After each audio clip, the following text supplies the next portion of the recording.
விண்ணோடு மேலச்சத்தம் என்ன, மண்ணோடு சின்ன தூரல் என்ன,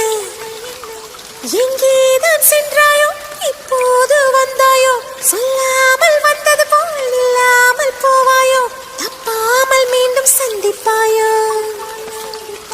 நீ வரும்போ